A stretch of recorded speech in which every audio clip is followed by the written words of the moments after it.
जैसा कि last episode में हमने देखा कि शैनगो स्पिरिट शिप पर बैठकर मंगोलियन के साथ वहां से जाने लगा था, क्योंकि वहां ज़ेन किंग अपनी विशाल सेना के साथ आ गया था। शैनगो वहां से जा ही रहा था कि तभी वहां बैदी किली आ जाती है। शैनगो और मंगोलियन उससे बात करने की कोशिश करते हैं, लेकिन बैदी किली उन दोनों को भाव ना देते हुए शिप के सेलर वाले एरिया में जाकर शिप को कंट्रोल करने लगती है। लेकिन शैनगो उसे बताता है कि सिर्फ वही इस शिप को कंट्रोल कर सकता है, क्योंकि ये एक स्पिरिट शिप है। अब शैनगो शिप को दूर ले जाने लगता है, लेकिन बैदी किली शिप को वापस क्वेंजाओ की तरफ मोड़ने को कहती है। वो शैनगो की गर्दन पर तलवार रख देती है, जिस वजह से शैनगो को ना चाहते हुए भी उसकी बात माननी पड़ती है। वहीं दूसरी तरफ हम जनरल और लॉर्ड शेफू को देखते हैं। वो बैदी किली के बारे में सोचकर गुस्सा हो रहे थे, लेकिन लॉर्ड शेफू जनरल को बताता है कि उसने स्पिरिट शिप की लोकेशन ट्रैक कर ली है और हम उसे जल्दी पकड़ लेंगे। अब थोड़ी देर बाद वो स्पिरिट शिप के पास पहुंच जाते हैं, और जब बैदी किली जनरल को अपने पास आता हुआ देखती है तो वो घबरा जाती है और वो तुरंत शिप की डायरेक्शन को चेंज करने के लिए कहती है। बैदी किली उनको शॉगन कहकर पुकारती है और शॉगन उन पर टॉप से हमला करने लगता है, और फिर वो स्पिरिट शिप पर एक स्मोक बॉम्ब फेंक देता है, जिससे वो सब थोड़ी देर के लिए बेहोश हो जाते हैं और फिर शॉगन को उनके पास आने का मौका मिल जाता है। वहीं दूसरी तरफ हम ज़ेन किंग को देखते हैं, जो इन दोनों की लड़ाई को दूर खड़े होकर देख रहा था। और जब उसका सेवक पूछता है कि हमें अब क्या करना चाहिए, तो ज़ेन किंग एनिमी की शिप पर यानी लॉर्ड शेफू की शिप पर अटैक करने का ऑर्डर दे देता है। उसका मानना था कि उसकी स्पिरिट शिप जिसको शैनगो लेकर भाग गया है, उसको बचाना जरूरी है। वहीं लॉर्ड शेफू के निंजा अब क्विन लॉन्ग पर कूदकर शैनगो पर हमला करने ही वाले थे कि तभी ज़ेन किंग की तोप चल जाती है, जिससे निंजा घायल होने लगता है। वहीं इस बीच शैनगो बैदी किली के गले का पेंडेंट नोटिस करता है, जो एक सी ड्रिफ्ट वुड है। वो इससे इसके बारे में पूछना चाहता था, लेकिन अभी उसे यहाँ से निकलना था, इसलिए मौका देखकर वो तुरंत शिप को फुल स्पीड में यहाँ से जाने का ऑर्डर देता है, और फिर वो फाइनली लॉर्ड शेफू के चंगुल से बच जाता है।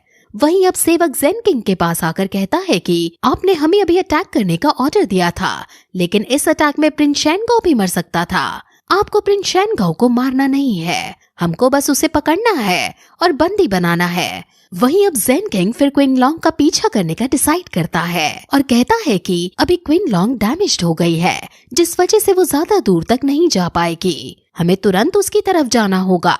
वहीं हम अब शैनगो को देखते हैं, जो बहुत दूर आ गया था, और अब बैदी किली अपनी तलवार दिखाते हुए कहती है कि अगर तुम मेरे साथ कोऑपरेट करोगे तो तुम्हारे लिए अच्छा होगा। अब प्रिंसेस सबसे परेशान हो जाते हैं और वो फ्रस्ट्रेशन में बैदी किली से कहता है कि ना जाने मेरे साथ ये सब क्यों हो रहा है। पहले मेरे पापा के मर्डर का इल्जाम मेरे ऊपर लग गया, फिर मेरे ही लोग मुझे पकड़ने लगे, और अब तुम जापानीज लोग मेरे पीछे पड़ गए हो। उसे कुछ भी समझ नहीं आ रहा था कि आखिर उसके साथ ये सब क्यों हो रहा है। वो बैदी किली से पूछता है कि आखिर तुम हो कौन और मेरे पीछे क्यों पड़ी हो। बैदी किली अब उसकी परेशानी को समझ जाती है और वो तलवार अंदर रखकर शैनगो को अपना इंट्रोडक्शन देती है, और इससे पहले कि वो और कुछ बताती, वहाँ इंडियन पायरेट्स की एक बहुत बड़ी शिप आ जाती है, जो क्वीन लॉन्ग से टक्कर मार देती है और क्वीन लॉन्ग को अपने अंदर ले लेती है। वहीं दूसरी तरफ हम ज़ेन किंग को देखते हैं, जो क्वेंजाओ आकर वहाँ लॉर्ड शेफू के द्वारा मचाए गए तबाही को देखते हैं। वहाँ एक सैनिक आकर उन्हें ये बताता है कि ये अटैक जरूर प्रिंस से ही रिलेटेड है। सैनिक कहता है कि वो और उसकी सेना प्रिंस को पकड़ने के लिए तैयार है और आपके एक ऑर्डर पर उसे पकड़ने का ऐलान कर देंगे। लेकिन अभी ज़ेन किंग ये सब करने के लिए मना कर देता है और कहता है कि अभी इस वक्त हमारे लिए शहर ज्यादा इम्पोर्टेंट है। अभी हमें शहर को रीबिल्ड करके नुकसान को कम करना होगा और यहाँ की लाइफ पहले नॉर्मल करनी होगी। वहीं दूसरी तरफ टक्कर लगने से वो तीनों बेहोश हो जाते हैं, लेकिन फिर जब शैनगो की आंख खुलती है तो वो अपने आप को क्वीन लॉन्ग शिप के अंदर पाता है, लेकिन उसके आसपास बहुत ज्यादा बदबू आ रही थी। असल में क्वीन लॉन्ग इंडियन पायरेट्स की बड़ी सी शिप के अंदर के नीचे के पोर्शन में फंसी हुई थी। शैनगो सबसे पहले मंगोलियन को होश में लाता है और फिर वो बैदी किली को ढूंढने लगता है। वो बैदी किली को ढूंढ ही रहे थे कि तभी वहाँ दो पायरेट्स आकर उनका मजाक उड़ाने लगते हैं, लेकिन तभी वहाँ बैदी किली आती है और वो उन पायरेट्स को मारकर शैनगो को ऊपर आने को कहती है। बैदी किली को पता चल गया था कि ये एक इंडियन पायरेट शिप है। शिप के बारे में शैनगाओ को ज्यादा नॉलेज है, इसलिए बैदी के लिए उसे आगे चलकर शिप के अंदर की जानकारी लाने को कहती है। अब वो लोग आगे बढ़ते हैं और वो शिप के सेलर एरिया में आते हैं और वो इस शिप को देखकर काफी ज्यादा चौंक जाते हैं क्योंकि ये शिप बहुत ज्यादा बड़ी थी। अब हम फिर जनरल को देखते हैं जो बैदी किली की बहन को सजा दे रहे थे। इसका नाम फा से लाओ है और क्योंकि ये बैदी किली के साथ ही अपने मिशन पर गई थी तो जनरल को लगने लगता है कि फा से लाओ ने भी हमें धोखा दिया है। वो उसे सजा देकर कहता है कि तुम्हारा बैदी परिवार अभी भी मेरे कब्जे में है। वो ऐसा कहकर उसको धमकी दे रहा था, लेकिन वो उन्हें यकीन दिलाती है कि उसने कोई गद्दारी नहीं की है। वो कहती है कि जब से वो 12 कैप्रिकॉर्स की एक मेंबर बनी है तभी से उसने अपनी पूरी लाइफ शोगुन के लिए सैक्रिफाइस कर दी है। वो शोगुन के खिलाफ जाने का कभी नहीं सोच सकती है। वो उनसे दूसरा मौका मांगती है और कहती है कि मैं इस बार शैनगाओ को जरूर पकड़ लूंगी।